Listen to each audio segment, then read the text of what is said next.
شروع اللہ کے پاک نام سے جو بڑا مہربان نہایت رحم والا ہے۔ اے معبود،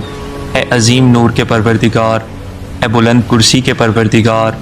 اے موجے مارتے سمندر کے پروردگار، اور اے تورات اور انجیل اور زبور کے نازل کرنے والے، اور اے سایہ اور دھوپ کے پروردگار، اے قرآن عظیم کے نازل کرنے والے، اے مقرب فرشتوں اور فرستادہ نبیوں اور رسولوں کے پروردگار۔ اے معبود، بے شک میں سوال کرتا ہوں تیری ذات کریم کے واسطے سے، تیری روشن ذات کے نور کے واسطے سے، اور تیری قدیم بادشاہی کے واسطے سے، اے زندہ، اے پائندہ، تجھ سے سوال کرتا ہوں تیرے نام کے واسطے سے جس سے چمک رہے ہیں سارے آسمان اور ساری زمینیں، تیرے نام کے واسطے سے جس سے اولین و آخرین نے بھلائی پائی۔ اے زندہ ہر زندہ سے پہلے،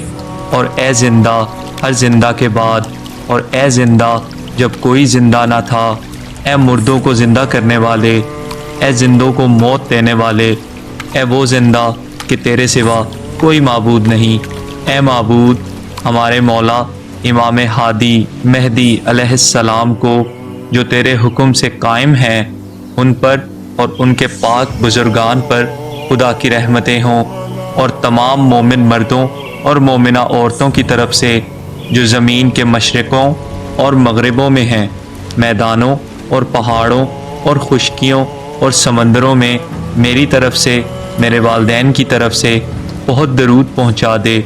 جو ہم وزن ہو عرش اور اس کے کلامات کی روشنائی کے، اور جو چیزیں اس کے علم میں ہیں اور اس کی کتاب میں درج ہیں، اے معبود، میں تازہ کرتا ہوں ان کے لیے آج کے دن کی صبح کو، اور جب تک زندہ ہوں باقی ہے یہ پیمان، یہ بندھن اور ان کی بیعت جو میری گردن پر ہے، نہ اس سے مکروں گا نہ کبھی ترک کروں گا۔ اے معبود، مجھے ان کے مددگاروں، ان کے ساتھیوں اور ان کا دفاع کرنے والوں میں قرار دے۔ میں حاجت براری کے لیے ان کی طرف بڑھنے والوں، ان کے احکام پر عمل کرنے والوں، ان کی طرف سے دعوت دینے والوں، ان کے ارادوں کو جلد پورا کرنے والوں اور ان کے سامنے شہید ہونے والوں میں قرار دے۔ اے معبود، اگر میرے اور میرے امام کے درمیان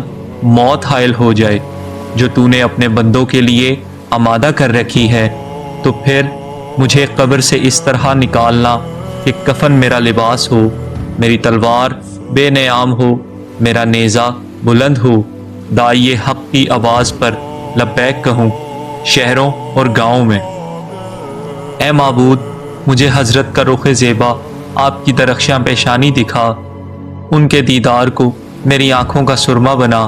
ان کی کشائش میں جلدی فرما، ان کے ظہور کو آسان بنا، ان کا راستہ وسیع کر دے، اور مجھ کو ان کی راہ پر چلا، ان کا حکم جاری فرما، ان کی قوت کو بڑھا، اور اے معبود، ان کے ذریعے اپنے شہر آباد کر اور اپنے بندوں کو عزت کی زندگی دے، کیونکہ تو نے فرمایا اور تیرا قول حق ہے کہ ظاہر ہوا فساد خشکی اور سمندر میں، یہ نتیجہ ہے لوگوں کے غلط اعمال و افعال کا۔ پس اے معبود، ظہور کر ہمارے لیے اپنے ولی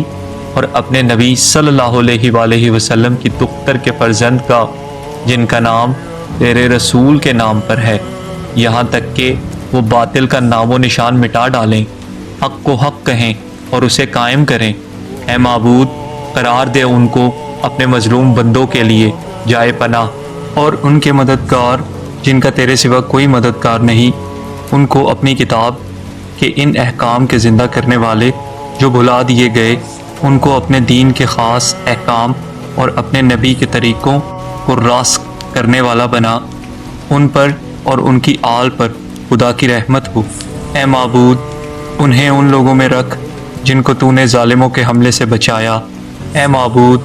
خوشنود کر اپنے نبی محمد صلی اللہ علیہ وآلہ وسلم کو ان کے دیدار سے، اور جنہوں نے ان کی دعوت میں ان کا ساتھ دیا، اور ان کے بعد ہماری حالت زار پر رحم فرما۔ اے معبود، ان کے ظہور سے امت کی اس مشکل اور مصیبت کو دور کر دے، اور ہمارے لیے جلد ان کا ظہور فرما۔ کہ لوگ ان کو دور اور ہم انہیں نزدیک سمجھتے ہیں۔ تیری رحمت کا واسطہ اے سب سے زیادہ رحم کرنے والے، جلد آئیے، جلد آئیے اے میرے آقا، اے زمانہ حاضر کے امام۔